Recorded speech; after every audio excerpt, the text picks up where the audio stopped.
선 예수님, 감사합니다.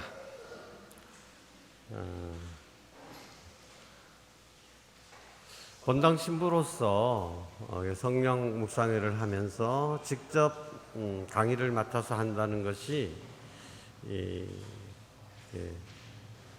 약간은 다른 데서 할 때보다는 부담 가는 일입니다.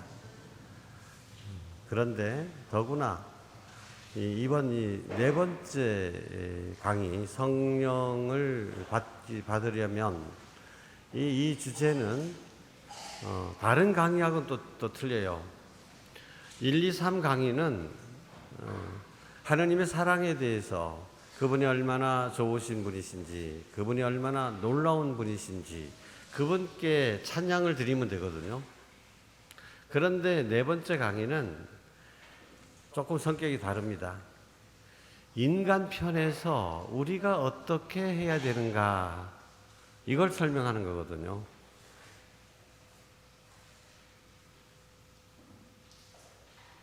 그래서 저는 가능하면은 이 4강의는 좀 다른 사람이 해줬으면 하고 바라는데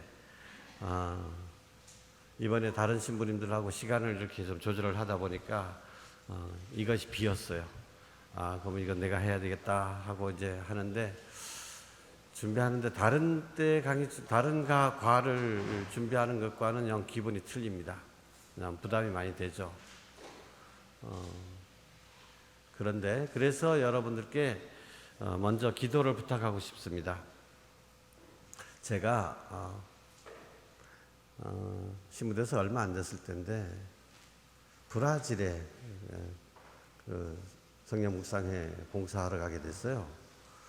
근데 그때 이제 모처럼 이제 한국에서 멀리 갔으니까 그 사람들한테 한국에서 유행하는 유머를 몇 가지 이제 이야기를 해줬죠. 우선은 강의 내용하고 관계없이 그냥 기분 좀 풀고 그냥 도입하는 부분에서 이제 강의를 몇 가지 얘기했는데, 그때 한참 유행했던 것이 참새 시리즈였습니다. 네, 대충 말씀드리면 옛날에는 저희 어렸을 때는 참새 두 마리가 전깃줄 위에, 전선 위에 앉아 있었는데 포수가 한 마리를 빵 쏴서 떨어뜨렸다. 떨어지는 참새가 남은 참새에게 하는 말, 어렸을 때만 내 목까지 살아줘. 맞지?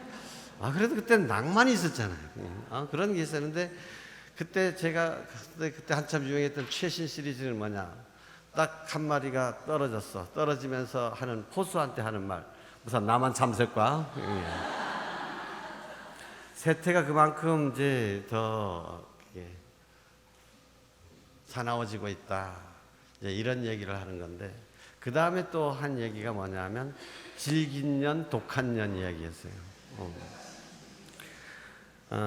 어떤 사람이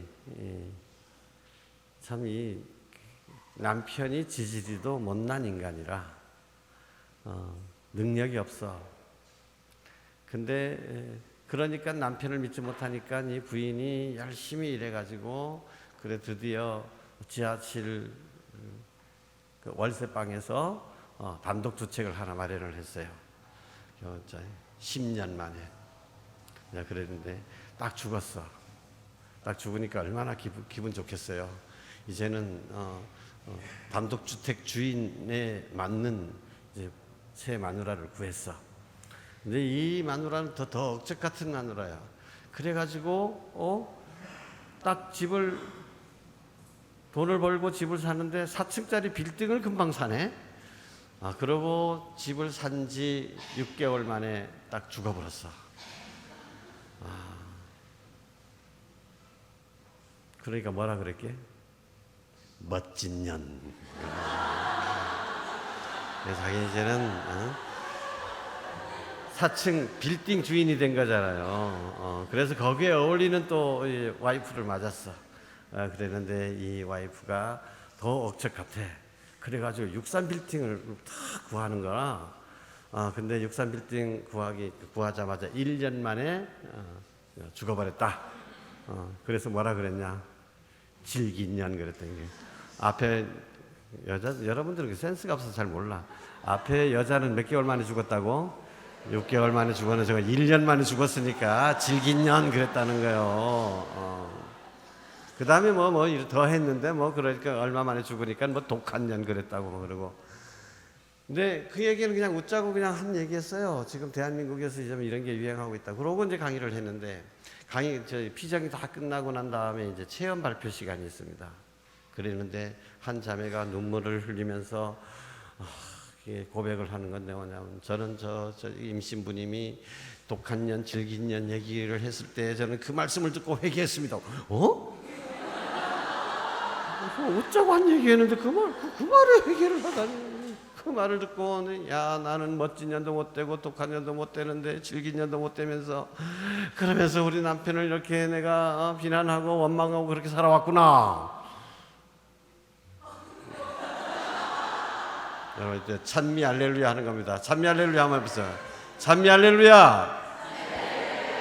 찬미 할렐루야. 그래서 제가 그때 확실하게 느꼈습니다.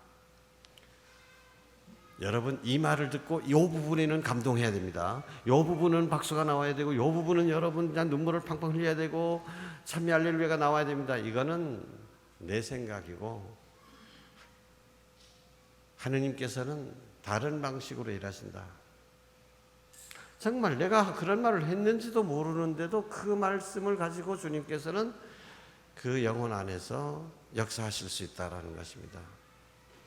제가 지금부터 1시간 동안 여러 가지 이야기를 하겠지만 그 중에서 어느 부분이 여러분 마음을 움직일런지 그건 모르는 일입니다. 그래서 그것은 이야기하는 이 강사의 입에 달린 것이 아니라 하느님의 역사하심에 달려 있는 것입니다. 그러니까 여러분들은 저 강사가 무슨 말을 하나라고 해서 강사에게 초점을 맞출 것이 아니라 뭐에 맞춘 하느님의 역사에 여러분 마음을 열어드리면서 강사를 위해서 기도하면서 들어야 된다는 거예요. 제가 아무리 좋은 이야기를 많이 늘어놓는다 하더라도 여러분이 마음을 열지 않으면 아무런 효과도 없습니다. 그래서 여러분 기도하는 마음으로 열린 마음으로 들어주시기 바랍니다. 자, 오늘 이야기는 성령을 받기 위해서 우리가 인간적인 면에서 어떻게 준비를 해야 될 것인가라는 것입니다. 한번 여러분 눈을 감고 상상을 해보십시오. 다락방에 모여있는 제자들의 모습, 성령을 받는 순간 그 제자들의 모습 어땠을까? 자, 제자들은 예수님께서 나는 이제 예루살렘에 가면 붙잡혀서 십자가에 고난을 받고 십자가에 못 박혀 죽게 될 것이다. 순한 예고를 하시는 동안에도 지네들끼리 누가 더 높으냐 하는 문제로 서로 싸우던 사람들이었습니다. 그 중에서 제일 높다고 주장했던 한 사람, 베드로. 베드로는 어땠습니까? 예수님께서 너 오늘 닭이 울기 전에 3번이나 나를 배반할 것이다 라고 했음에도 불구하고 예수님 면전에 대고 나는 저 사람을 모릅니다. 헌맹세까지 해가면서 배반한 사람들입니다. 예수님이 십자가에 못 박히기 전에 붙잡혔을 때 다 도망가고 예수님만 남겨두었습니다. 십자가 밑에는 다른 복음서에는 제자들은 하나도 안 보여요. 요한복음에 요한 사도가 자기가 밑에 서 있었다 그랬지만 마리아와 요한이 사셨다 그랬지만 그거는 상징적인 얘기고 제가 생각할 때 실제로는 예수님께서 십자가에 못 박혀서 운명하시는 순간 제자들은 다 도망가고 없었다. 그런 사도들이었습니다. 그리고 예수님의 부활을 목격했잖아요. 부활하신 예수님을 만났음에도 불구하고 그들은 여전히 두려움에 쌓여 있어서 어떻게 하고 있었습니까?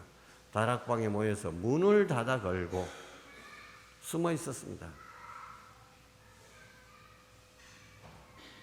겁쟁이들이었죠. 그런데 성령께서 내려오시니까 어떤 일이 벌어졌습니까? 정말 새로운 창조가 일어나는 것입니다. 옛날 사도들이 아닌 겁니다. 그들은 이제 담대하게 문을 활짝 열고 그 무서워했던 유대인들이 제일 많이 모여있는 시장통으로 달려갑니다. 그래서 예수를 믿으라고 선포를 합니다. 그리고 그들의 말이 힘이 실리게 되죠. 그래서 그 말을 들은 사람들이 전부 다 가슴이 콕콕 찌어서 그러면 우리는 어떻게 하면 좋겠습니까? 묻습니다. 회개하고 세례를 받고 죄를 용서받고 그러면 성령을 받게 될 것입니다. 그날 세례 받은 사람이 장정만 3,000명이 넘는다 그랬습니다. 그리고 이제 세계 각지로 흩어져 가지고 주님의 말씀을 선포하는데 그들이 가는 곳마다 기적이 일어나고 베드로도 죽은 사람도 살려내고 아픈 사람도 낫게 하고 한 번도 걸어보지 못한 안진뱅이도 깡충깡충 뛰면서 춤을 추게 만들고 뱀에 물렸는데도 아무렇지도 않고 이런 놀라운 기적들이 일어나는 새로운 변화가 시작됐습니다. 2000년 전의 일이죠. 성령 묵상회는 바로 2000년 전에 일어난 과거의 일을 기억하자는 것이 아니라 그 역사가 오늘 지금 이 자리에 우리에게도 일어난다. 이것을 가르치기 위함입니다. 성경에 쓰여진 일들이 옛날 이야기가 아니라 지금 우리의 이야기라는 것을 말해주고자 하는 것입니다. 저도 사실 성경에 있었던 기적 이야기들을 들을 땐 그거 뭐 옛날이니까 그랬지 뭐 요즘 무슨 기적이 필요해? 안 보고도 믿는 사람이 진짜 진복자라면서 그 우리는 지금은 기적이 필요한 시대가 아니야. 기적을 우습게 생각을 했습니다. 기적을 보고 믿는 사람은 믿음이 약한 사람이라고 제가 오히려 비웃었죠. 근데 제가 성령운동 안에서 정말 그 은사들이 책에만 기록되어 있는 옛날 이야기가 아니라 바로 지금 우리에게 일어나는 일이라는 것을 알게 된 거예요. 예전에 한번 말씀드렸는데 기억하실 분은 모르겠어요. 자, 아기가 아팠어. 아기 아프니까 아기 엄마가 수녀님한테 와서 기도해 주세요 그래. 나는 그때 욕했어요 속으로. 아이고 저 멍청한 년 저거 아기가 아프면 어디 가야 돼? 우리 성당에 왜 데리고 오냐? 빨리 저 병원에 데리고 와야지. 그런 생각을 했던 사람이에요. 근데 지금은 그래. 병이 약이 고쳐주는 거 아니다. 의사가 고쳐주는 것이 아니다. 그들은 단순히 도구일 뿐이다. 고쳐주시는 분은 누군가? 하느님이시다라는 것을 알게 된 겁니다. 그래서 제가 손을 얹어줄 때 내가 그를 위해서 기도해 줄 때 하느님께서 원하신다면 지금 당장이라도 낫게 하실 수 있고 하느님께서 원하신다면 또 그 나한테 기도받고 난 다음에 병원에 가서 약을 통해서 다른 진료를 통해서 나을 수도 있고 하느님께서 하시는 일이다. 이걸 확신하게 되고 체험하게 되고 나누게 되는 것이죠. 제일 그 성령의 치유의 은사를 받은 사람들 가운데서도 힘든 것이요. 구마보다도 마귀를 쫓아내는 것보다도 더 힘든 것이 뭐냐 하면 중독된 사람들입니다. 이 약물에 중독됐거나 알코올 중독 이런 사람들. 그걸 고치는 것은 정말 놀라운 치유의 은사를 받은 사람들도 오랜 그 기도와 단식과 이런 것들이 필요합니다. 정말 힘들어요, 그거는. 왜냐하면 그거는 단순히 악한 습관이 아니라 그러는 동안에 알코올 중독이라고 하는 단순히 생리적인 문제가 아니라 거기에 그런 과정에서 또 이 악마가 작용하고 복합적인 것이기 때문에 그래요. 그런데 제가 신문에서 2년째 되는 해입니다. 어느 공소에 그 알코올 중독자가 있었어요. 이 사람 보통 그 알코올 중독자들 대부분 그러는데 얼굴 보면 평소에 술 안 마실 때는요 그렇게 사람이 단순하고 착할 수가 없어. 근데 술 먹었다 하면 이거 완전히 딴 사람이 되는 거예요. 그 사람이 그 하우스에서 버섯을 키우던 사람이었는데 버섯을 몇 개월 키워가지고 제주시에 가져가서 팔잖아요. 그냥 팔면 그 사이에는 정말 열심히 일해. 누구보다도 성실하게 일해. 다 칭송받을 만한 사람이야. 근데 제주시 가가지고 팔면 돈을 받죠. 그거 가지고 술 먹기 시작해가지고 떨어질 때까지 이제 다 술만 먹고는. 결혼한 지 얼마 안 된 이 새댁이 한두 번도 아니고 맨날 그러니 집에 돈은 없지. 살 수가 있겠습니까? 그래서 몇 번 그냥 도망가려고 하는 거를 그 공소 회장님네랑 그 할머니들이 달래고 어디 가면 또 붙잡아 오고 야 경애도 경하는 거 아니여 우리 기도하고 그러자. 근데 안 고쳐지는 거예요. 근데 제가 그 본당을 떠나기 직전이었어요.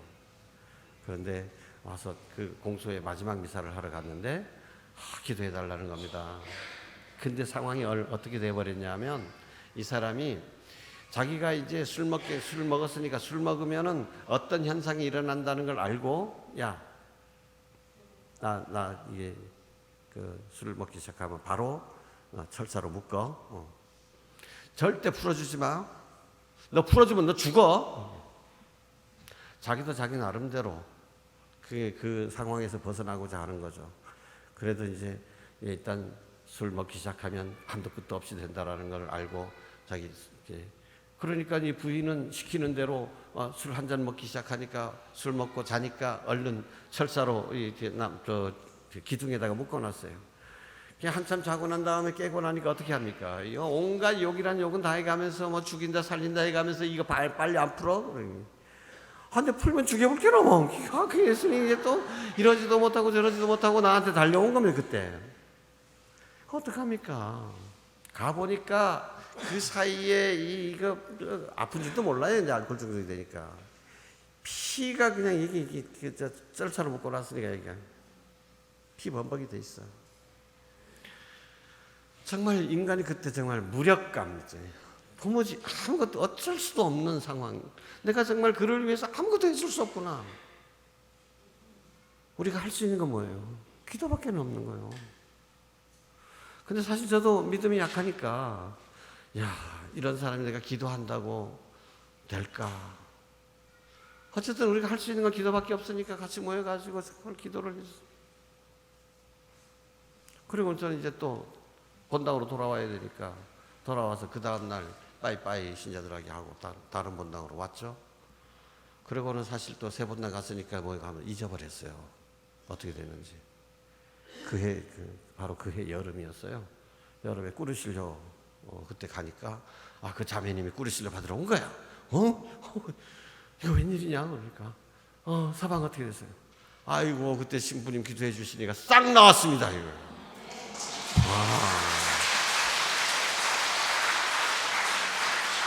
여러분 이런 거는요 제가 기대하지도 못했던 이런 능력입니다. 이런 능력이 어떻게 저에게서 나오겠습니까? 어떻게 우리 인간에게서 나오겠어요? 이런 게 성령의 역사하시며 이게 옛날 책에만 있는 게 아니라 진짜로 지금 우리 현실 속에서 일어나고 있다는 거예요. 사탄아 물러가라 주 예수께로 가라라고 내가 인간이 명령했는데 인간이 명령해 사탄이 복종해. 마귀를 우리가 쫓아낼 수 있다는 거예요. 마귀가 우리에게 복종한다. 참 놀라운 일이 또 한 가지 아까 브라질 얘기를 했었는데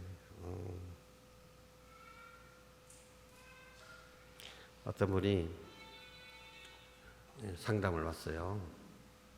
얼굴이 정말 왜 얼굴 딱 보면 정말 어둠이 그 캄캄한 얼굴 기운이 얼굴에 가득 차 있잖아요. 딱 얼굴 보자마자 야 정말 힘들게 사는 사람이로구나. 그런데 이야기를 들어보니까 기가 막혀. 뭐 구구절절 다 내게 할 수는 없겠지만은 어렸을 때 부모가 너무 가난해가지고 입이라도 하나 이제 줄여보려고 딴 집에 보냈어.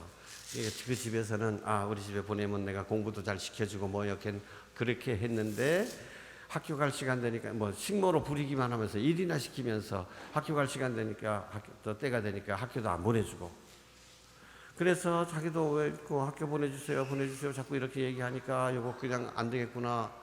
그래가지고 그럼 그동안에 뭐 좀 돈도 좀 줘야 되겠고 그러니까 그게 싫어가지고 어떻게 했냐면 도둑 누명을 씌운 거야. 너희 자식 말이야. 돈 여기 있는데 없어졌다. 너가 가져갔지. 그 집에서도 그냥 돈 한 푼 못 받고 그냥 맨몸으로 도둑 누명만 쓰고 쫓겨난 거야.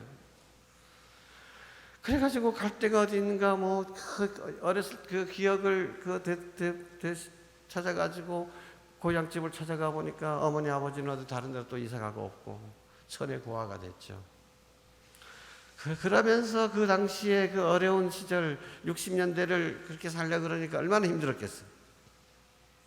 결국은 어디까지 흘러가느냐?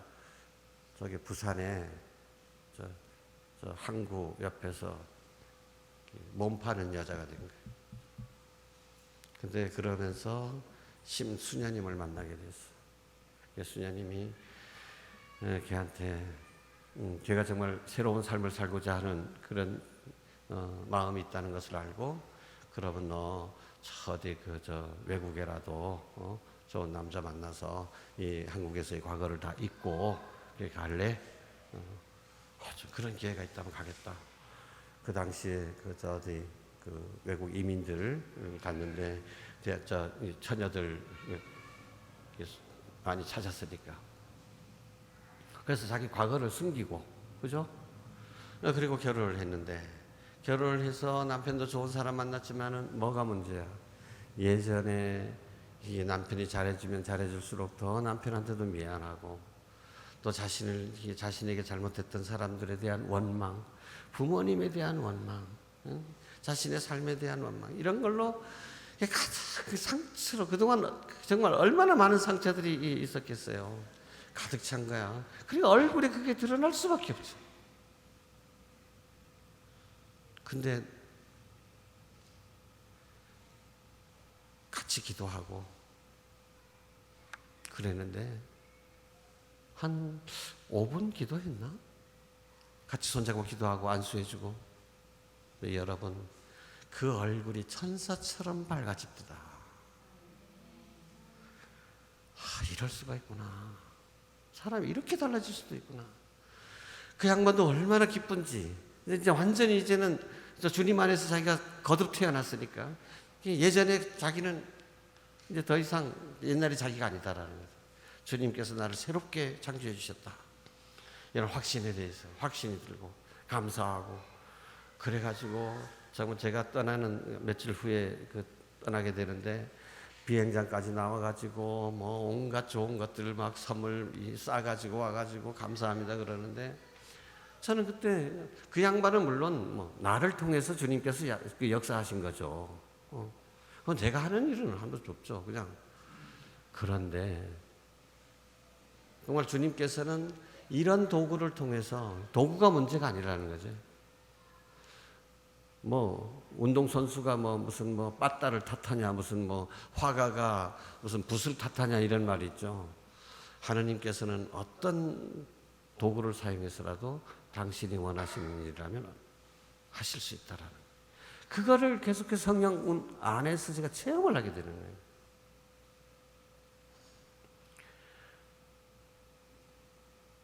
그럼 그거는 신부님 얘기고 수녀님 얘기고 특별한 사람 얘기냐? 그렇지 않습니다. 여러분들도 그런 기적의 은사를 받을 수가 있고 그런 치유의 은사를 받을 수가 있습니다. 예언의 은사를 받을 수 있고 식별의 은사를 받을 수가 있는 거예요.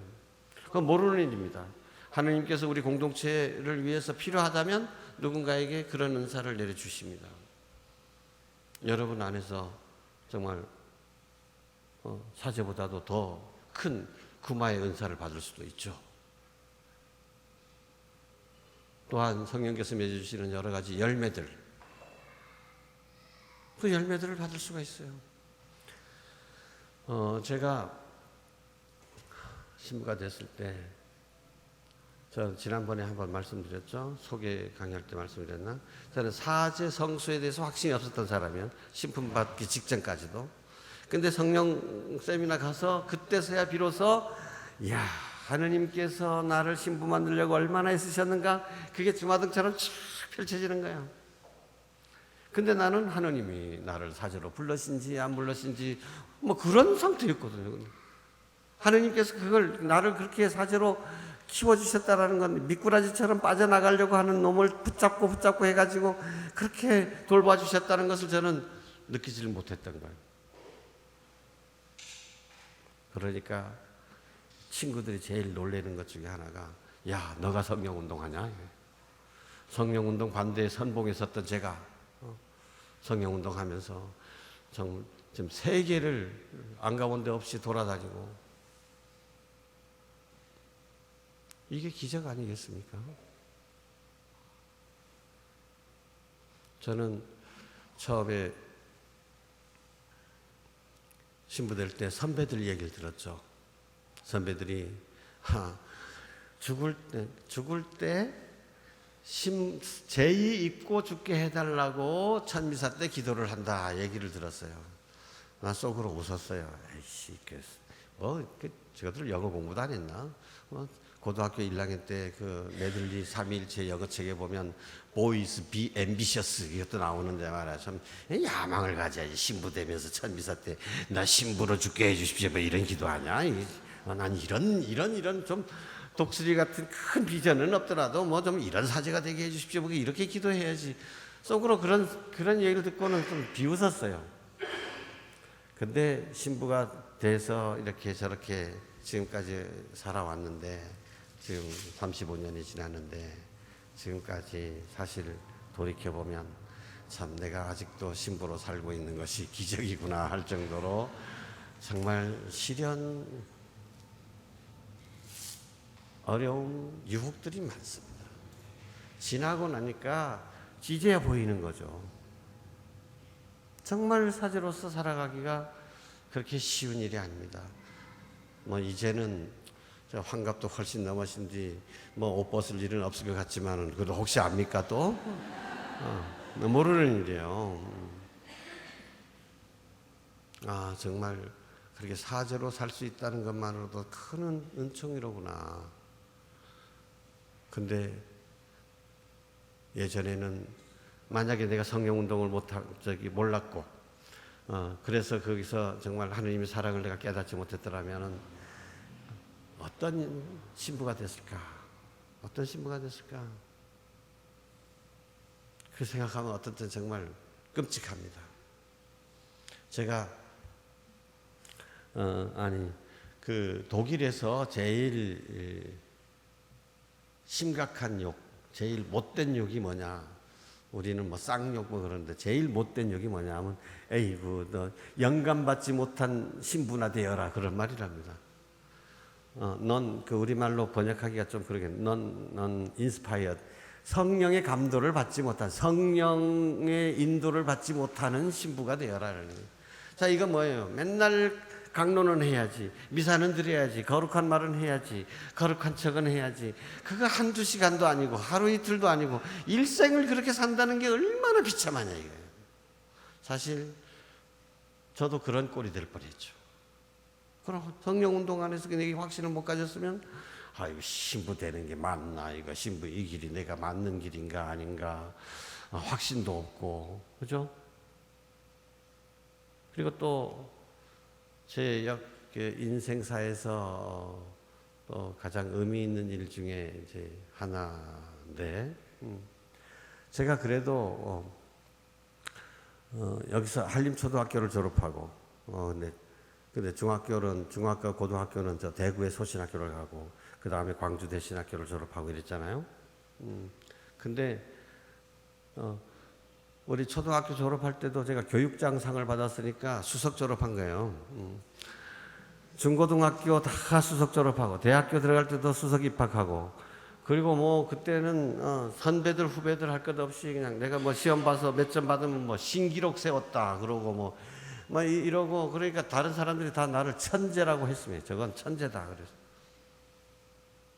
나도 뭐 공부는 어쨌든 시험 공부 머리가 좋고 나쁜 거는 별개의 문제고 어쨌든 시험 성적은 좋았으니까 그러면 나는 뭐 당연히 뭐 나 신부 되면 나 교수 신부가 되는 거지 뭐 내 길이지 생각했어요. 그 신부 되면 당연히 신학교 때도 그래.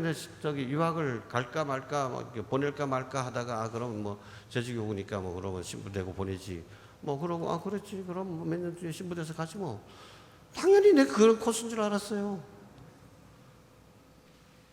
근데 이런저런 이유로 주교님이 안 보내주는 거야.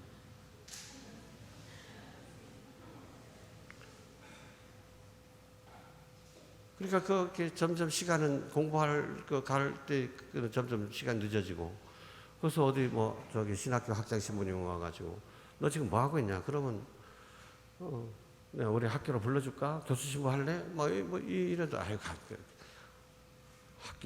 주교님이 보내줘야지. 설마 또 안 보내주겠냐 하는, 나 아니면 누가 가 하는 마음도 있어 보는데 후배도 가고 나보다 공부 못하던 놈들이 다 유학 갔다 와가지고 이제는 뭐 박사님 얻어 하는데 그놈들 와가지고 나한테 미안하죠. 지네들은 나는 못 갔는데 지네들이 먼저 가고 그러니까 야 네가 가야 되는데 뭐 이따위 소리나 하지. 나는 그때 내가 뭐라 그러겠어. 그러면서 또 한편으로는 나는 내가 탤런트가 정말 이 길에 이 학자로서의 길에 있는데 내가 잘못해가지고 내 탤런트를 제대로 쓰지 못하는 것이 아닌가라고 하는 이런 또 죄책감도 있고 말이에요. 마음이 엄청 불안했어요. 근데 주교님이 너는 본당 신부가 제일 좋다 그래라. 본당 신부가 제일 좋은 거야. 그렇게 하라 그러니까 어떻게 그렇게 알았습니다 말도 못해. 말도 못했죠. 예, 노력해 보겠습니다. 이랬죠. 근데 노력은 하죠, 물론. 근데 어떤 때는 정말, 그래도 기도가 잘 될 때는, 그래, 하나님께서 주교님을 통해서 역사하시는데, 주교님이 그러시면 하나님의 뜻이 그런 거지. 네가 가서 하나님께서 도와주시지 않으면 말 한마디도 알아듣지 못할 건데, 하나님의 뜻을 따라야지. 그렇긴 하지만 또 어떤 때는 정말 여기서부터 막 이게 올라오는 거예요.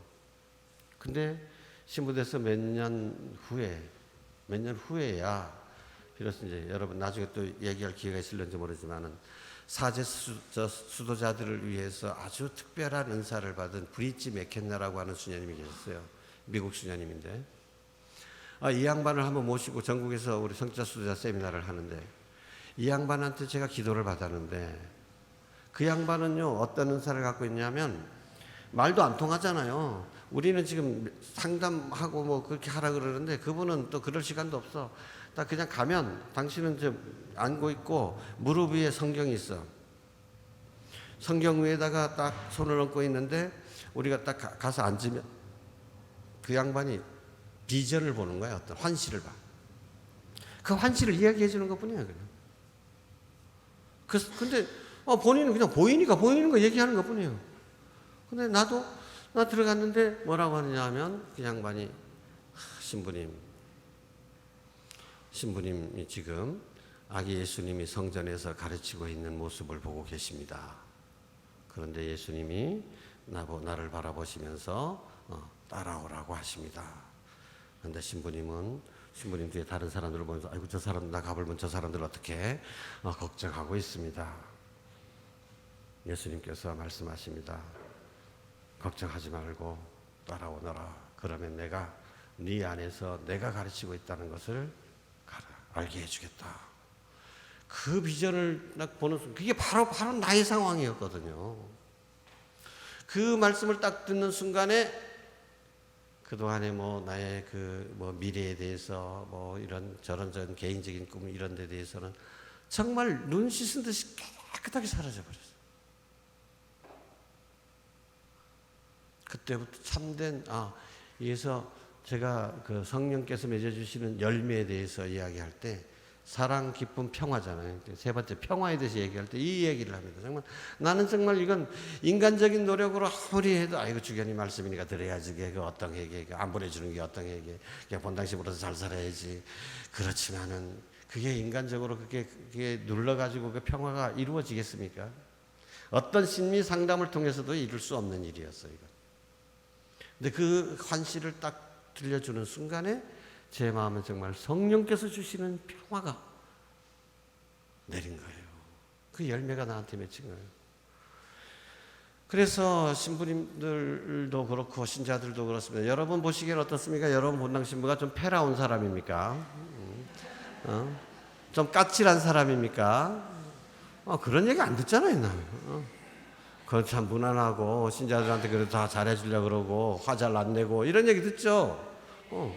어디서 내가 어떻게 그렇게 됐냐고요. 옛날엔 교수들도 우습게 알던 교만한 신학생이었는데 내가 제일 똑똑하다고 생각했었는데 똑똑한 사람이 마음의 평화 누리기 어렵습니다. 온갖 것들 보이는 것이 눈에 성이 안 차죠. 이제는 그냥 나는 보이는 것도 그래 괜찮지 그럴 수 있는 거지 사람에 대해서 특별히 막 미워하거나 이렇게 쉽게 멀리하지도 않고. 그래서 후배 신부들은 신부님의 인내력은 도대체 어디까지입니까? 경애도 좋다고 정애도 좋다고. 어떻게 제가 이렇게 성격이 변했을까요? 이거 제 힘이 아니죠. 성령께서 이렇게 바꿔주시는 거예요. 자, 좀 서론이 너무 길어졌는데, 자, 성령께서 이렇게 우리를 변화시키신다. 성령께서 우리에게 오시면 우리는 전혀 새로운 사람이 된다. 그래서 여러분들이 지금 그러한 기대, 그러한 희망을 가져야 된다. 여러분 마음속에서 이게 여러분들을 움직여 줄 수 있습니다. 그런 바람을 갖고 계십시오.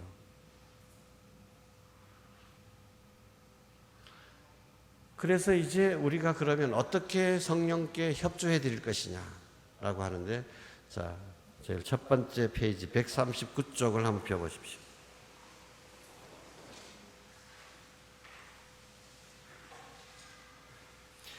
맨 첫 번째 글을 한번 읽어봅시다. 사도행전 2장 38절, 39절, 38절까지 읽어봅시다. 회개하십시오. 시작. 회개하십시오. 그리고 저마다 예수 그리스도의 이름으로 세례를 받아 여러분의 죄를 용서받으십시오. 그러면 성령을 선물로 받을 것입니다. 회개하십시오.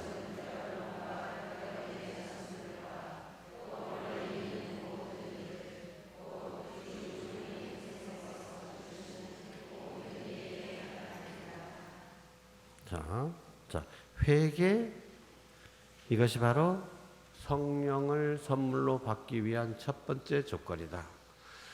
성령께서 다스리시는 나라, 하느님의 나라, 하느님의 나라에 들어가기 위해서 예수님께서는 뭐라고 하셨어요? 회개하라. 하느님 나라가 다가왔다. 회개.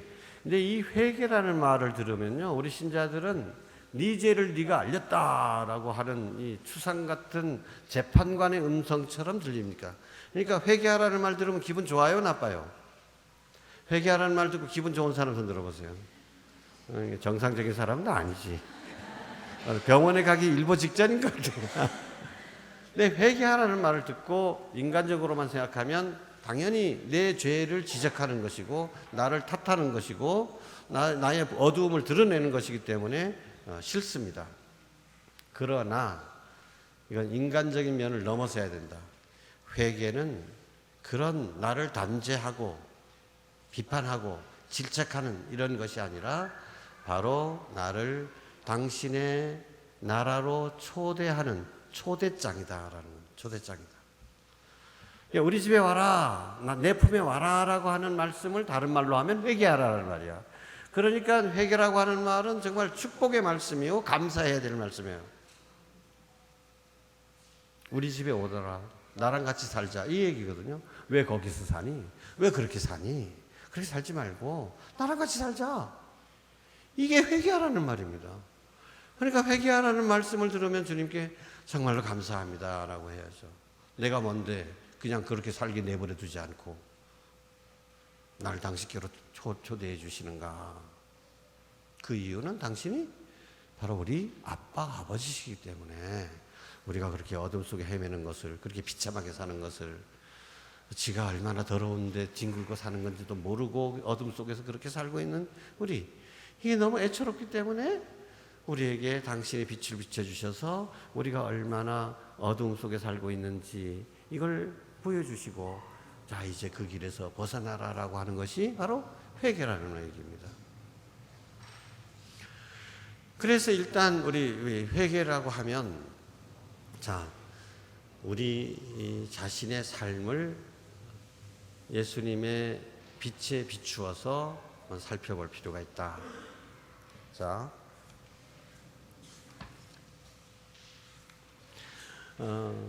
여기 뭐 기본적인 회개가 있고 상급의 회개가 있고 그러는데, 기본적인 기초적인 회개라고 하는 것은 그냥 십계명에 나와 있는 거, 도둑질 하지 말고, 남의 거 훔치지 말고, 남하고 싸우지 말고, 거짓말 하지 말고, 주일 미사 잘 지키고, 뭐 부모님 잘 공경하고 이런 얘기죠. 점칠에 가지 말고. 뭐 이런 것들은 뭐 여러분 다 알고 있으니까, 만약에 그렇다면 그런 건 당연히 거기서는 벗어나야 되겠죠. 뭐 여기 오신 분들은 아마 거기서는 다 벗어나셨을 겁니다. 근데 중요한 것은 또 보다 더 한 차원이 높은 단계의 회개다. 네, 그게 뭐냐? 예를 들면 무관심.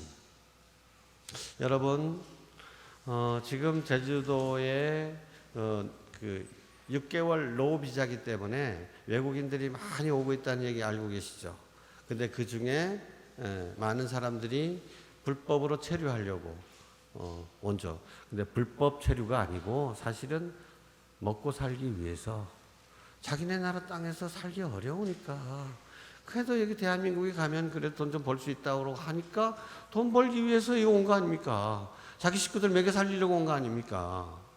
그런데 그런 사람들에 대해서 우리가 얼마나 관심 있어. 오면 오는 거고 가면 가는 거고, 이 새끼들 와가지고 쓰레기나 데끼고 말이야, 이 자식들 말 지네들끼리 싸움이나 하고 말이지. 이런 식으로밖에 생각 못하고 우리는 뭐가 부족한 거예요? 사랑과 관심이 부족한 거죠.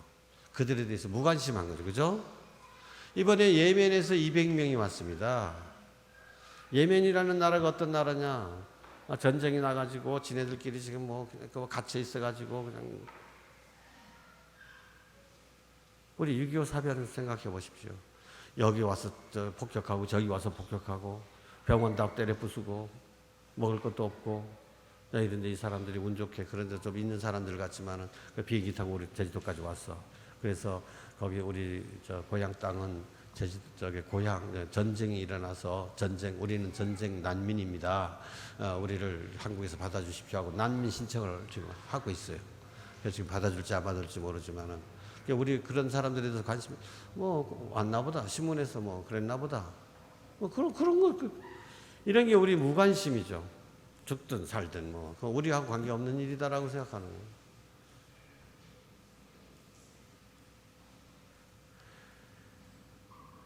많은 사람들이 고해성사를 보라 그러면 고해성사 볼 거 없다라고 얘기합니다. 고해성사 볼 거 없인지 자꾸 성사보래 냄신고.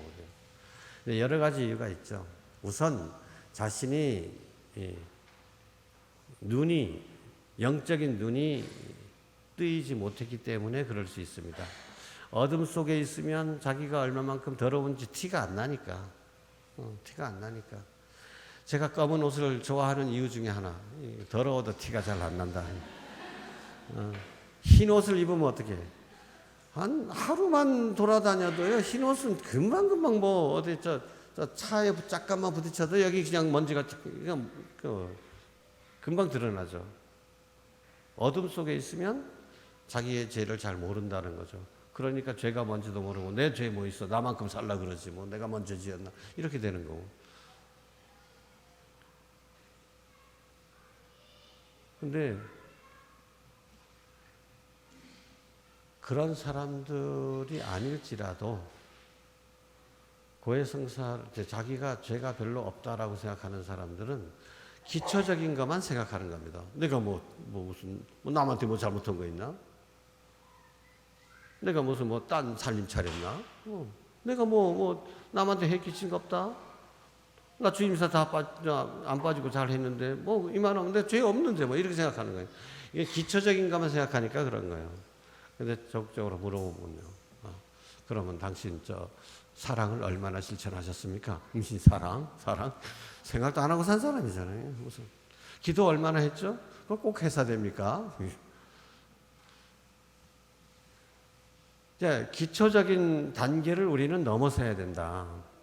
넘어서는데 기본적으로 나는 얼마만큼 하느님을 사랑하고 있는가. 사랑이라고 하는 것은요, 한도 끝도 없어가지고요. 그래가지고, 가장 예수님을 닮았다고 하는 아시시의 성 프란치스코, 이분에게 물어봤어요, 친구가. 묻기 전에 친구가 환시를 봤어요. 근데 천국에서 하느님 바로 옆에 이 프란치스코가 있는 거야.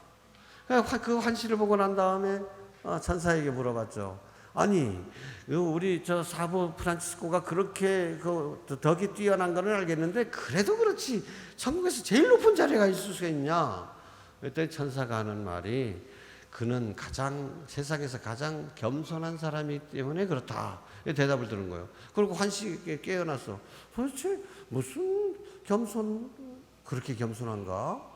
그래가지고 다시 프란치스코에 갔습니다. 친구 겸 사부거든요. 그래서 레오라고 하는 형제인데 가서 프란치스코 형제요.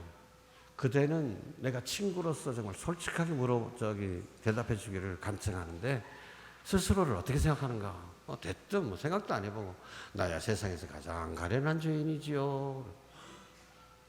아이 그런 대답하지 말고 좀 제대로 얘기해봐. 진짜로 솔직하게 얘기해봐. 그러니까 아니 나는 가장 가련한 죄인이다. 이 레오가 아주 화가 나가지고 내가 그만큼 친구로서 솔직하게 얘기해달라고 그랬는데도 그러냐 말이지. 그럼 저 강도놈보다도 더 가련한 죄인이냐고 말이지. 솔직하게 얘기해봐라 그랬더니 그때서 이 프란치스 석인이 그랬다 그러죠. 정색을 하면서 형제요. 내가 받은 은혜의 100분의 1이라도 그 강도가 받았다면 그는 나보다 더 성덕에 뛰어났을 것이다. 근데 나는 이렇게 많은 은혜를 받고도 이 정도밖에 안 됐으니 나야말로 세상에서 가장 가련한 죄인이다. 이랬다는 거예요. 이런 게 겸손이죠. 그는 자기가 뭔 죄가 없다고 하는 사람은 자기가 얼마만큼 많은 은총을 받았는지를 몰라. 그래서 얼마나 많이 갚아야 되는지를 모르는 거예요. 그러니까 죄의식이 없는 거죠. 그러니까 고해성사 볼 것이 없다고 하는 거죠. 자, 그래서 회개에 있어서 그 기본적인 단계들이 있는데 회개할 때 가장 기본적인 것은 우선은 정직해야 된다라고 하는 거예요. 정직이라고 하는 것은 내가 죄인이라고 하는 것을 내 스스로 인정해야 된다라는 거예요. 그 말은 무슨 말이에요? 남을 탓하지 말라는 거예요. 내가 어떤 잘못을 저지르고 있다. 근데 부모가 나하고는 경하는 것 중에 그걸 어떤 허란 말이라. 그거 나 탓이라? 이렇게 되면 이건 회개가 아니에요. 회개의 시작은 바로 내가 죄인이라는 걸 인정하는 것입니다. 정신병자가 제일 힘든 게, 중독자가 제일 힘든 게 뭐예요? 인정 안 하는 거예요. 내가 중독이다라는 걸 인정 안 해. 내가 정신병자라는 걸 인정 안 해. 미쳤다 그러면 내가 왜 미쳤냐라고 하지. 그래서 내가 잘못됐다는, 내가 죄인이라는 걸 인정해야만 치료가 시작되는 거다. 일단은 내가 죄인이라는 걸. 그래서 우리가 미사 때마다 항상 제 탓이요, 제 탓이요, 저의 큰 탓이옵니다라고 고백을 하는 거예요. 그런데 실제로 많은 교우들이 어떻게 합니까? 입으로는, 손으로는 내 탓이요, 내 탓이 하지만 아이고 시아망 탓이요, 우리 아방 탓이요, 우리 아들 탓이요, 이웃 할망 탓이요, 이게 남 탓을 하게 되잖아요. 이게 문제라는 거죠. 정말 회개의 시작은 정직한 거다. 내가 죄인이라는 이 모든 것에 내 책임이 있다라는 거, 내가 잘못해서 그렇다라는 거, 이걸 인정해야 된다. 아담과 하와의 원죄 있잖아요. 그게 제일 기본적인 것은 자기 탓을 안 하고 남 탓을 한다는 겁니다. 너 왜 그거 먹었나라고 하나님께서 아담에게 물으시자 아담이 뭐라 그랬습니까? 아이고 죄송합니다. 제 잘못입니다. 라고 했으면 안 쫓겨났을 것 같아. 근데 뭐라고 합니까? 아이고 나는 안 먹지 않으신 뒤에 이 여자가 자꾸 먹어버리느냐. 할 수 없이 먹었수다. 그리고 이 여자가 하기 앞서서 그 앞에 뭐래 붙였습니다. 당신께서 내 짝으로 만들어주시. 그러니까 실제로는 누구 탓? 이 여자 탓하면서 당신이 만들은 당신이 그랬지 않았냐. 당신 탓이 하느님 탓까지 하게 되는 겁니다. 이게 죄를 지은 사람의 정형입니다. 그래서 회개라고 하는 것은 그게 아니다. 내가 잘못했다라는 것. 이것을 인정하는 것. 진짜 제 탓이요, 제 탓이요, 저의 큰 탓이옵니다. 아무리 다른 사람의 잘못이 열이고 내 잘못은 하나일 뿐이랄지라도 9을 탓하지 말고 우선 내 잘못한 거 먼저 보자는 거예요. 그 내 잘못을 인정하기 시작하면 그때서부터 변화가 시작되는 거예요. 그 다음에 두 번째로 더 중요한 것은 겸손입니다. 아까 프란시스코 얘기도 했습니다만은, 자, 내가 잘못한 것을 깨달았어. 내가 죄인이야. 내 죄에 대해서 내가 책임을 져야 돼. 근데 내가 어떻게 책임을 질 수 있어? 내가 어떻게 이 죄에서 벗어날 수 있어? 천주교 신자들이 실패하는 두 번째 이유가 바로 이것입니다. 성사를 보기 싫어하는 이유 중에 하나도 바로 이 부분에서 걸리는 거예요. 에이, 죄는 알아. 신부님한테 한두 번 고백도 해봤어. 근데 고백해도 고백성사 봐도 뭐 똑같이 또 죄 짓고 또 죄 짓고 또 죄 짓는데 성사 보면 뭐하나 이거. 왜? 나가서 또 같은 죄 지을 건데. 성사 안 몰라 그래. 근데 그 사람은 뭐가 없는 사람? 일단은 자기 죄는 인정해. 두 번째 뭐가 없어? 겸손의 덕이 없는 거야. 겸손의 덕은 뭐야? 그걸 자기가 고치려고 하고 자기 힘으로 그걸 고쳐내려고 하니까 안 되는 거지. 어떻게 해야 돼? 주님, 정말 제가 몇 번씩 성사 봐도 내 힘으로 아무리 고치려고 해봐도 이거 안 됩니다. 인정해야지. 자기 힘이 얼마나 미약한지를. 내가 아무리 노력해도 이거 고치려고 그렇게 저도 싫거든요, 정말 주님. 저도 이 죄를 제 자신이 싫습니다. 저 이런 죄 짓고 싶지 않습니다, 주님. 근데 제가 안 됩니다. 도와주십시오. 제 힘으로 안 됩니다. 당신만이 해주실 수 있습니다. 이게 고해성사 보면서 그렇게 해야죠. 근데 내 힘으로 못 고치니까 자기 힘으로만 고치려고 하고 있고 하느님께 의지하려고 하지 않아. 그러니까 점점 멀어지는 거예요. 그리고 하느님께 겸손에 의탁하면서 다시는 그와 같은 안 해보겠습니다. 주님 도와주십시오. 겸손하게 기도하고. 이게 회개의 기본이다라는 거죠. 그것이 첫 번째 부분에 나와 있고요. 그 다음에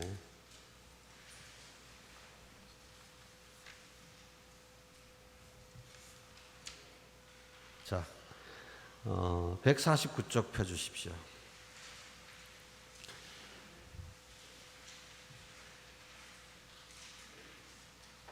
이제 우리 몸에 붙은 더러운 덕지 붙은 더러운 것들은 다 털어버렸다 하더라도 더욱더 순수해져야 될 필요가 있습니다. 그것이 상급의 회개라고 하는 것입니다. 아까 말씀드린 대로 사랑을 실천하면 실천할수록 내가 얼마만큼 사랑이 부족한지 알게 되는 거예요. 저 장례미사 때 보면요, 물론 경우마다 다 틀리긴 하지만 엄청 우는 사람들이 있습니다. 엄청 울면서 더 잘해야 되는데 더 잘했어야 되는데 하고 우는 사람들이 있어요. 그 사람들은 내가 보기에 대부분은 어떤 사람들이냐, 진짜 잘못해서 죽으니까 후회하는 사람들이 아니야. 평소에 진짜 잘한 사람들이야. 잘한 사람들일수록 정말 더 잘했어야 되는데 하고 울어. 근데 평소에 저 돌보지도 않았고 연락도 안 됐던 사람이 딱 와가지고는 눈물 한 방울 안 흘리거든. 그런 사람들은 안 울어. 잘못한 것도 인정도 안 해. 몰라.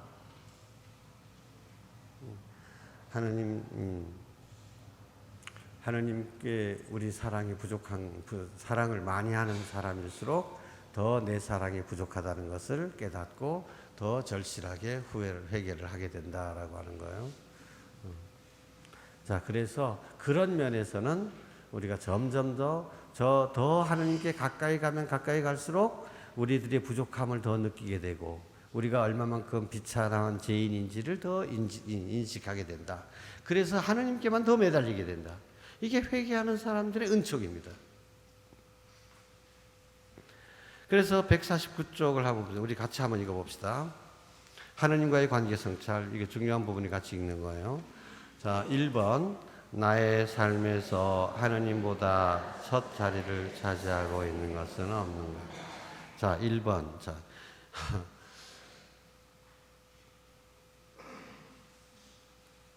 하느님이 정말 첫 자리인가요? 하느님보다 더 중요한 거?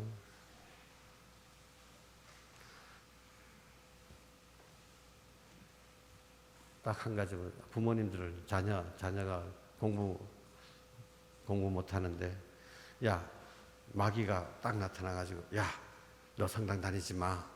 경험은 내가 네 아들 서울대학 시켜줄게 하면 성당 나올까 안 나올까? 100명의 100명은 다 성당 안 나올 거야. 우리 아들 서울대학 보내준다는데, 성당 다니면 뭐해?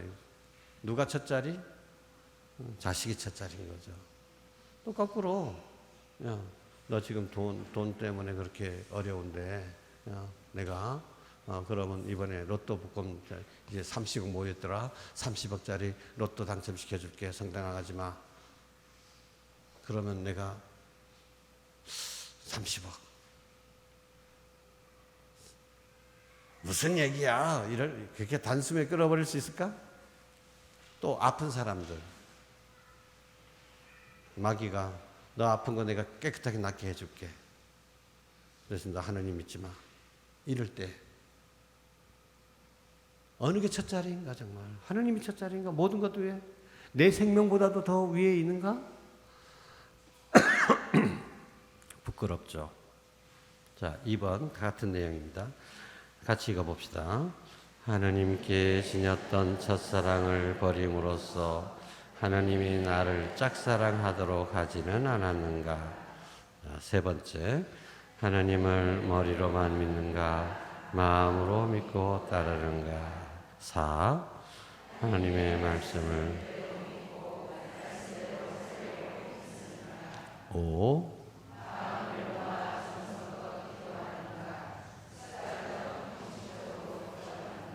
6.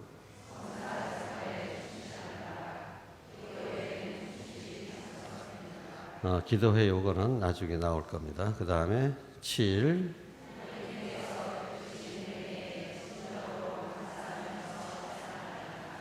8.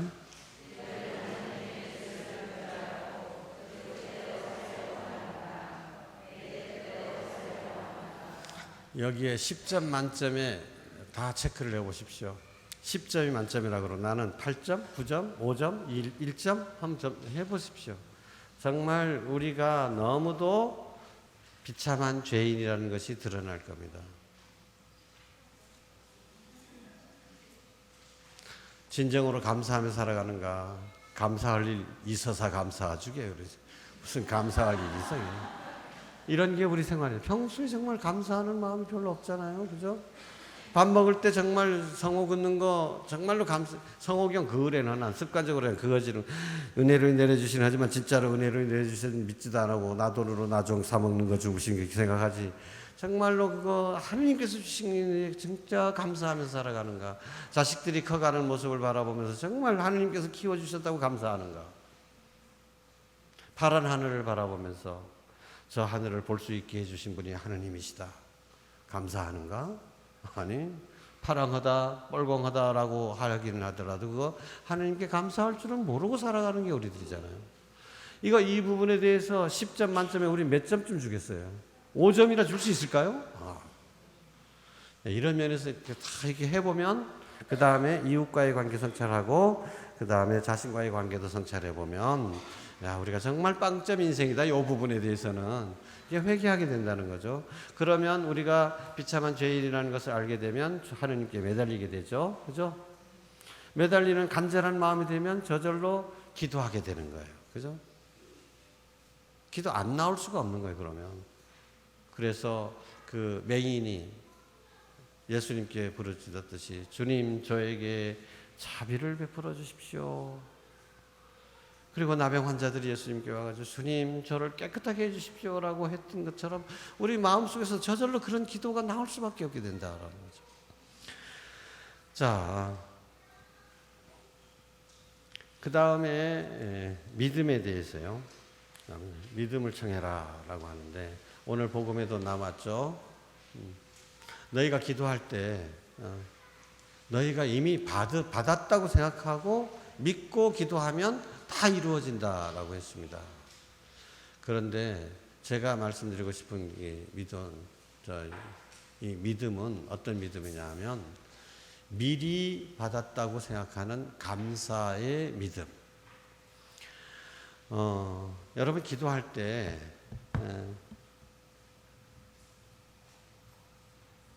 어떤 분들은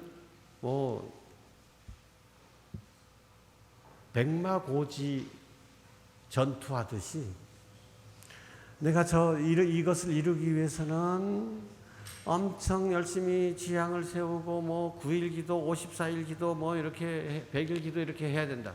그래서 마치 진짜 백마고지 점령하듯이 작전을 세워가지고 그 돌격 앞으로 하는 그런 마음으로 기도를 해요. 근데 여러분, 하느님은 정복의 대상이 아닙니다. 그건 하느님을 믿는다기보다도 내 욕심으로 가득 차 있는 거예요. 내가 그거를 꼭 얻어야 되겠다라고 하는 것이 하느님은 안 보이고 요거만 보이는 거예요. 그거는 자녀의 기도가 아닙니다.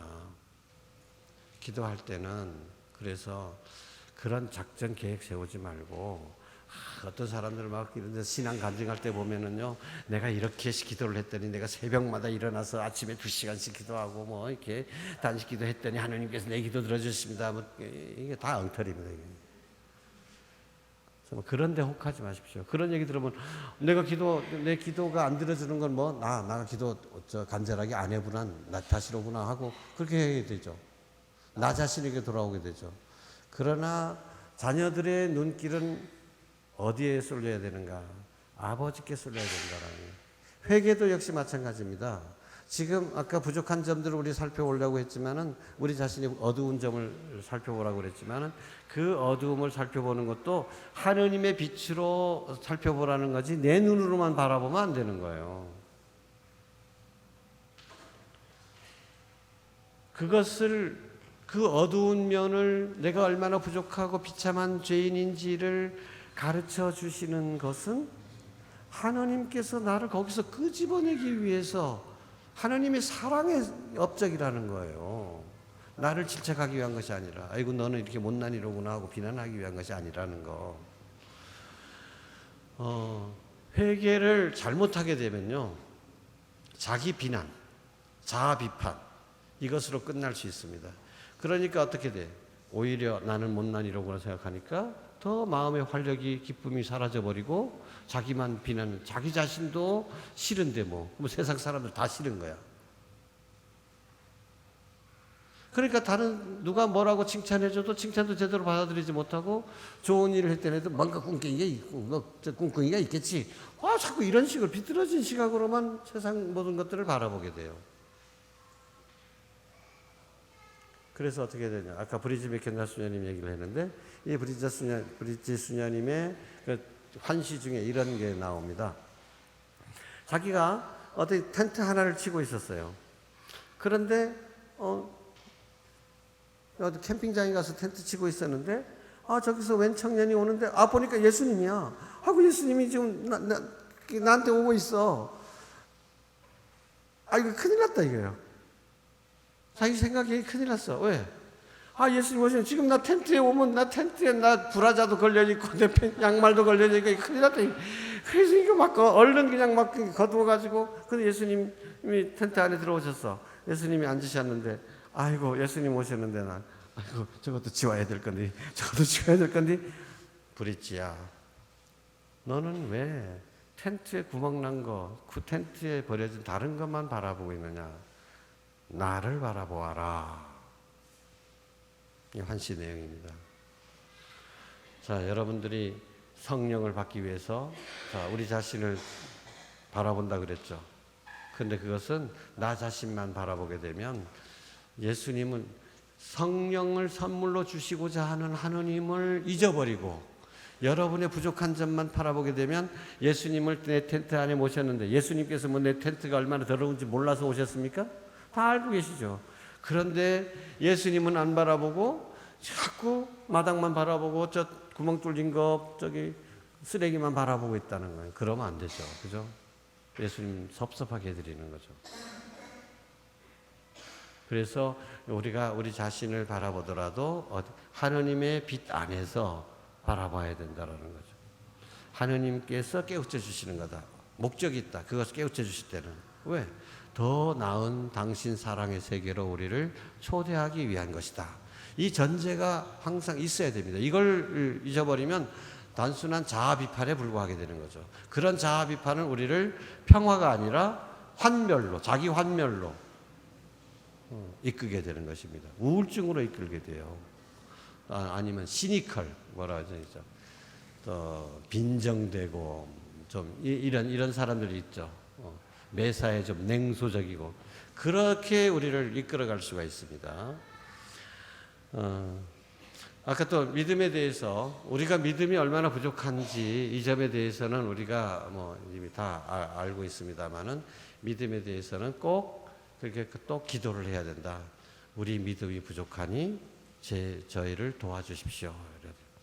마르코복음 9장 24절을 보시면 그 막이 들린 아이를 가진 아버지 얘기가 나옵니다.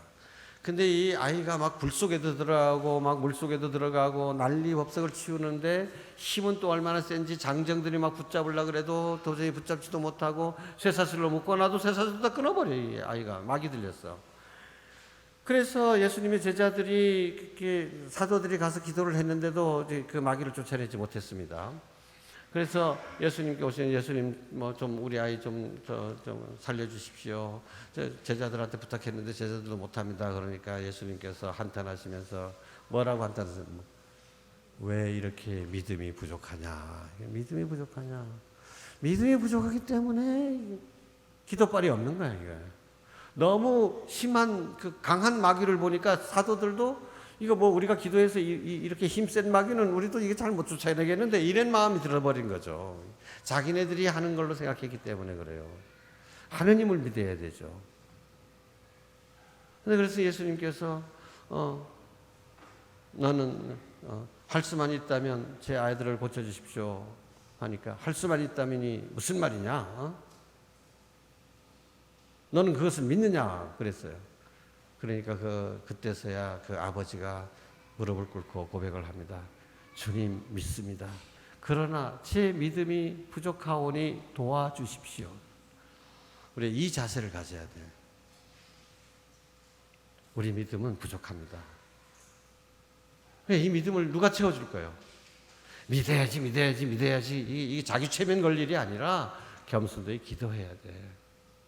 우리 믿음, 당신이 안 도와주시면 저희가 믿음도 못 갖습니다. 도와주십시오. 당신이 의탁하는 거예요. 그러고 기도하는 거죠. 믿음의 기도가 되는 거죠. 그리고 오늘 복음에서 이야기했던 것처럼 다 이루어질 줄 알고 미리 받았다, 이미 받았다고 생각하고 감사하고 기도하라. 그러죠. 여러분들이 이제 다음 주에 이제 안수식을 받게 됩니다. 근데 안수식 때 제일 문제가 되는 것이 뭐냐 하면, 아이고, 어떤 사람들 보니까, 저 사람은 영책 보니까 책도 막 헐었고, 공부도 열심히 하고, 숙제도 열심히 했으니 나는 이거 일주일에 한 번 어떠거나 금요일, 아이고, 금요일이구나. 그래. 한 번도 들여다보지 않았다 책 가져왔건 새반칙한 책 이거. 아이고, 경한되게 나도 받아질 건가 이거. 이번에는 난 못 받을 거다. 얼마니 준비 안 돼버라니. 이런 마음이 뭐냐? 하느님을 바라보지 않고 내 부족함만을 바라보는 거예요. 신앙이라는 건 뭐냐? 나에게 눈길을 돌리지 않고 하느님께 눈길을 향하는 것입니다. 아까 브리즈메 교회 수녀님 얘기했죠. 왜 나를 바라보지 않고 네 텐트나 쳐다보고 있느냐 이거예요.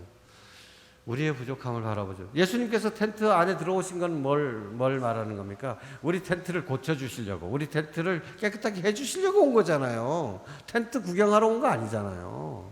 우리가 얼마나 약한지, 더러운지를 알고 계시잖아요. 알고서 고쳐주고 오신 거예요. 그러니까 나를 바라보지만, 나만 바라보는데 멈추지 말고 나를 바라보면서 이런 나를 있는 그대로 하느님께 봉헌할 수 있어야 된다라고 하는 것입니다. 그래서 하느님께서 아까 말씀드렸죠.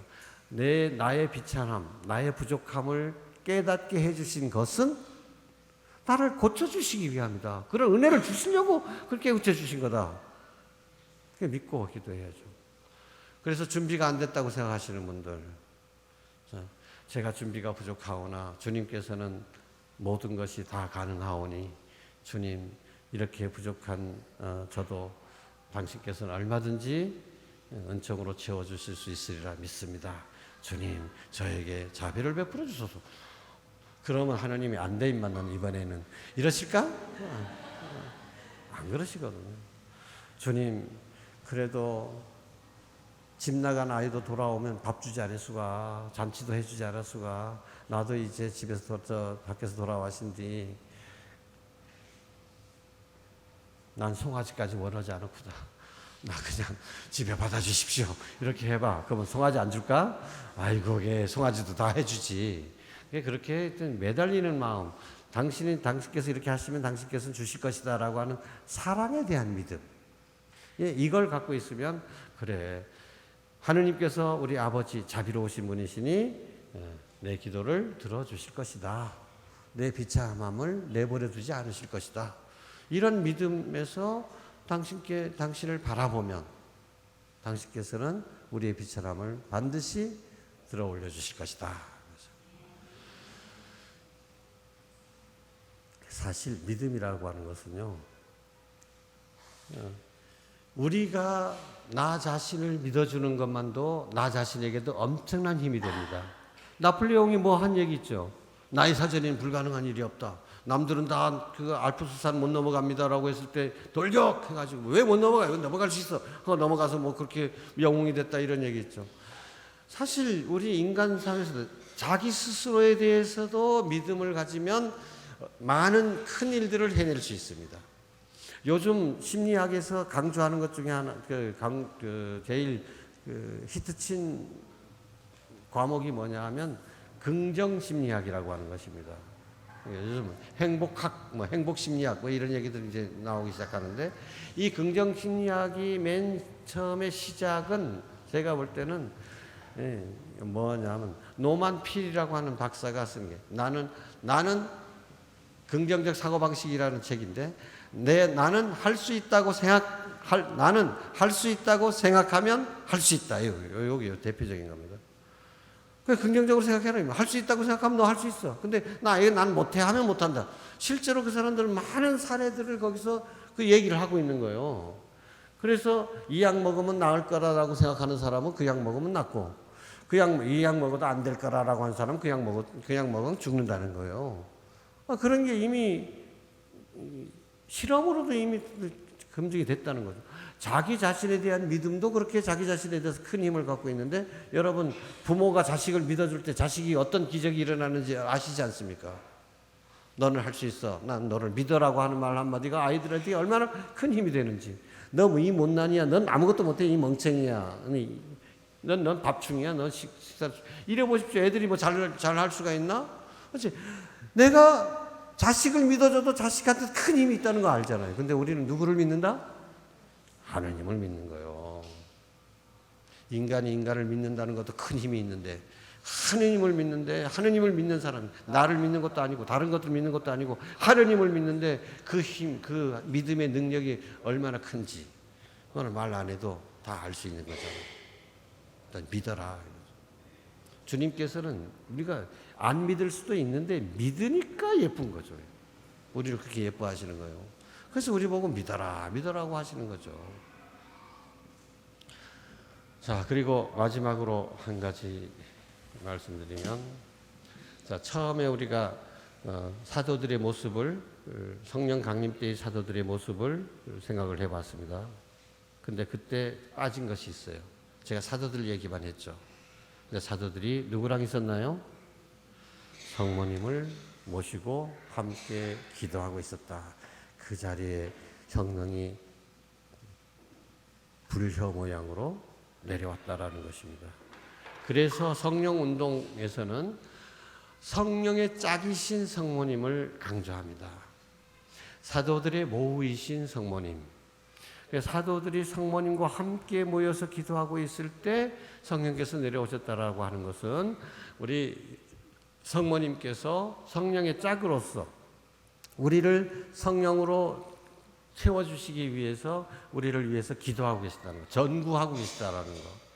그래서 특별히 성령운동 안에서는 성령 안수식을 받기 전에 꼭 묵주기도를 자주 바치도록, 적어도 하루에 5단 이상은 꼭 바치고, 또 출퇴근할 때는 뭐 일을 할 때라도 뭐 중간에 허당 몇 단 하신지 잊어버려도 좋습니다. 그러니까 뭐 그냥 무의식 중이라도 계속 성모님께 함께 해달라고 청하십시오. 그러면 성모님과 함께 할 때 성령께서 더 기쁘게 우리를 찾아오셔서 우리의 주인이 되어 주실 것입니다. 아멘. 그래서 이제 마지막으로 이제 말씀드리는 것은 이제 상담 고해성사입니다. 이미 주일날 말씀드렸습니다만은 가능하면 여러분 그 6월 6일 날 화요일 날 노는 날이죠. 직장 다니시는 분들은 그 6일 날 이용을 하실 때 이름 다 적어 주십시오. 그리고 특별히 시간 내실 수 없는 분들은 그래도 고해성사라도 그래도 보는 게 좋겠죠.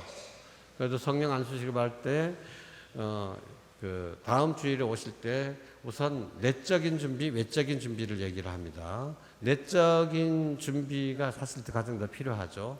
그래서 내적인 준비로서 이게 고해성사를 보는 거. 기왕이면 그냥 고해성사 볼 때는 뭐 잘못했어 이렇게만 얘기하게 되잖아요. 근데 죄의 뿌리를 잘 모를 수가 있어. 그래서 이 죄의 뿌리까지도 찾아낼 수 있도록 여기에 묵상해 보도록 아까 읽은 부분 있죠. 그 부분들이 있으니까 그 부분들 좀 해가지고 다시 한번 쭉 내 삶을 돌이켜 보시고 내 죄의 근원이 어디에 있는가. 근데 찾아보면요. 죄는 아닌데 죄의 뿌리는 죄가 아니라 상처일 수 있어요. 예를 들면 제가 어렸을 때요. 참 상처 얘기하면 저는 별다른 큰 상처는 없는데 요건 상처가 큰 거예요. 제가 2학년 때 담임 선생님이 저희 아버님 친구였는데 그 생활 기록표에 뭐라고 쓰였냐면 성적은 우수하나 코를 흘리는 적이 많음. 옛날에는 다 코플렉이라고 그랬는데, 근데 그때는 뭐 코플렉 해도 다들 뭐 너도 나도 다 그랬으니까 뭐 여기 뭐 손수건 달고 다니고 뭐 이렇게 하고 영양근에 막 여기다 풀 닦고 뭐 이런 상황이었는데, 근데 저도 유난히 코를 많이 흘렸는데도 이게 다 그런 줄 알고 그냥 부모님들 그냥 내버려뒀더니 중학교 가니까 이게 축농증이라고 해가지고 축농증에서 어디 심하게 흘렸겠어요.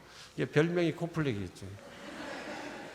근데 이제 우리 친구들은 그래도 내가 공부 잘했으니까 코플렉이란 놀리지 못했고, 근데 잘 모르는 동네 2년인가 3년짜리 후배 여자아이가 지나가면서 나보고 코플렉이 놀리네.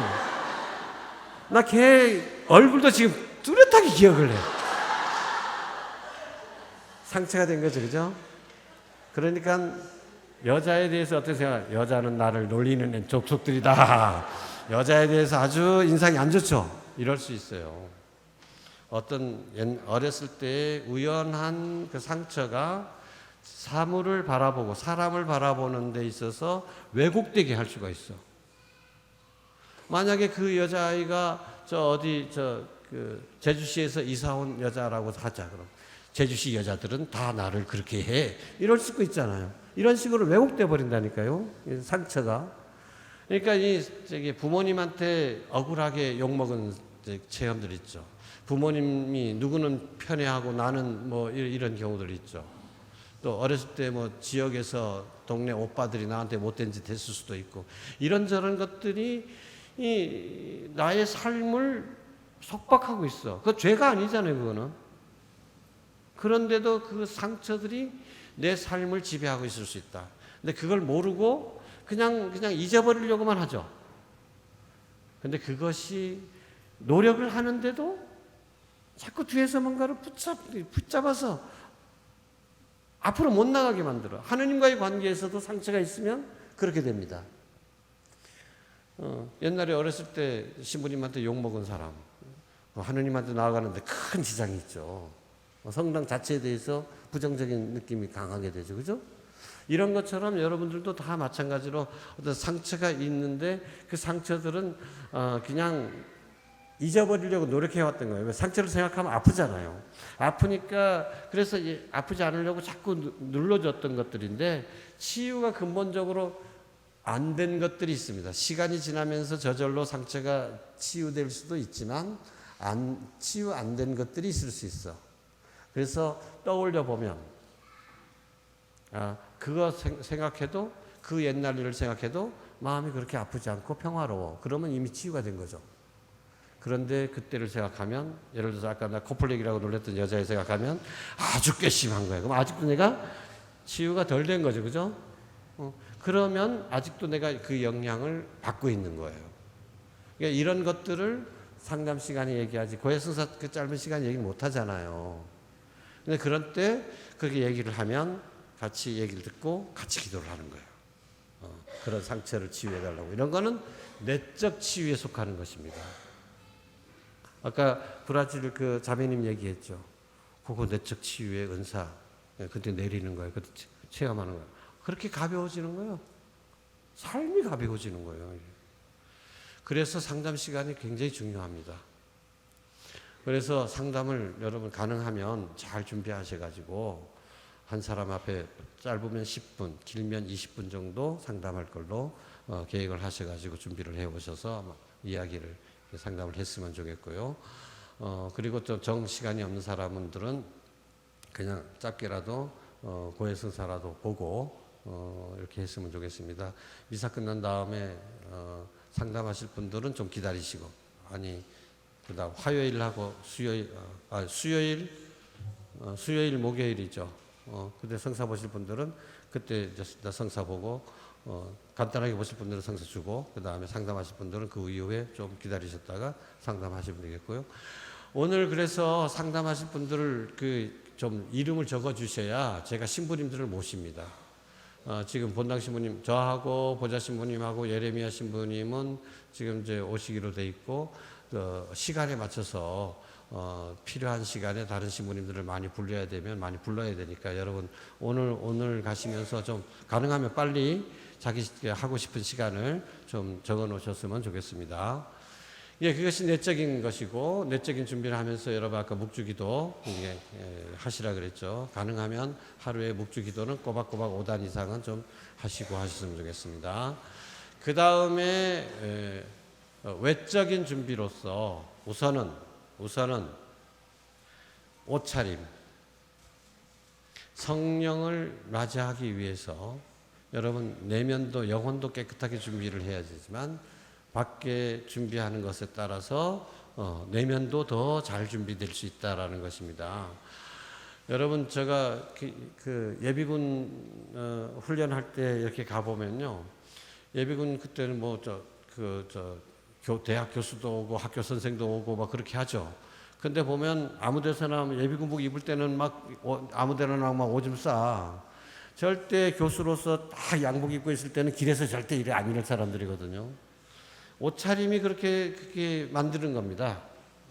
아무 데나 막 앉고 눕고 그래요. 옷차림이 우리를 도와주기도 합니다. 그래서 여러분들이 다음 금요일에 오실 때는 여러분이 갖고 있는 옷 중에서는 가장 좋은 옷, 가장 큰일, 좋은 일 있을 때 입는 옷. 남들이 봐도 오늘 저 집에 무슨 좋은 일 있구나, 큰일 있구나, 잔치집에 감신가, 이런 마음이 들 정도, 다른 사람이 알아볼 수 있을 정도로 그렇게 제일 좋은 옷을 갖춰 입고, 그러면 뭐 화장은 여러분들이 알아서 하십시오. 그건 제가 잘 모르겠어요. 그렇게 하고 가능하면 전날 모욕제게 하는 마음으로 몸도 깨끗이 씻고 그렇게 오시면 좋겠습니다. 그리고 그 다음 주 안수식 때는 신부님에 따라서 안수식 진행하는 것은 다 다릅니다. 당신이 받은 은사가 또 따로 있으니까 어떤 분들은 또 레슬링이라고 해가지고 손 대면 뒤로 팍팍 쓰러지면서 안식 쓰러진 동안에 이제 그 치유도 받고 뭐라 그럴까 영적인 쉼의 시간을 갖게 만드는 이런 분들도 계시고 어떤 분들은 그냥 이제 앉은 자리에서 이렇게 안수도 해주시고 그 각자 신부님에 따라 스타일에 따라서 좀 다르기도 한데 어쨌든 신부님이 오셔서 당신이 그렇게 인도를 해주실 거고 그런데 다음 주에는 봉헌 시간이 있습니다. 네, 봉헌은 우선 두 가지 봉헌을 합니다. 이번 주에 여러분들이 하셔야 될 일이 좀 많죠. 그 중에 하나 플러스 원 감사의 편지 쓰기. 예수님께 쓰든지 성령님께 쓰든지 하느님 아버지께 쓰든지 그 중에 꼭 들어가야 될 것. 감사의 편지니까 뭐 그동안 받은 은혜에 대해서 이제 감사하는 것이지만 내가 아직도 좀 섭섭하게 여기는 사람 또는 아직도 미워하는 사람, 그 사람 보면 상처가 잘 낫지 않은 사람, 그 사람 보면 외면하고 싶은 경우가 있죠. 그리고 또 심하면 어떻게 저 새끼 벼락 안 맞나 하고 막 좀 잘못되기를 바라는 이런 사람도 있어요. 심할 때는 그런 사람도 있죠. 그런 사람들에 대해서 나한테 잘못한 사람들에 대해서 내가 용서하겠다는 글. 그건 꼭 들어가야 됩니다. 감사와 용서하겠다는 요거는 꼭 포함을 시켜 주십시오. 나한테 상처 준 사람들, 잘못한 사람들 내가 용서하겠습니다. 그리고 저도 용서해 주십시오라고. 그 다음에 첫 번째가 그러니까 감사 편지. 그 감사 편지를 봉헌을 하게 되는 거예요. 어떤 신부님들은 그거 막 이글에 넣습니다. 통성 기도할 때. 근데 그거 뭐 여러분 읽든지 안 읽든지 하는 거는 그건 여러분 뭐 자유에 맡겨 있는 거고 그 내용을 생각하면서 그냥 통성 기도를 해도 되는 것이고 그건 그 시간에 맞춰서 이제 할 거고요. 어쨌든 통성 기도를 하든지 안 하든지 그거는 그 바구니를 두 개 놓습니다. 감사 편지, 그 봉헌 바구니하고 그 다음에 하나는 봉헌금, 감사 예물입니다. 그동안 받은 은혜에 대해서 성령 세미나를 통해서 받은 은혜에 대해서 감사하는 거죠. 자, 아까 뭐라 그랬어요? 이미 받았다고 생각하고 감사하라.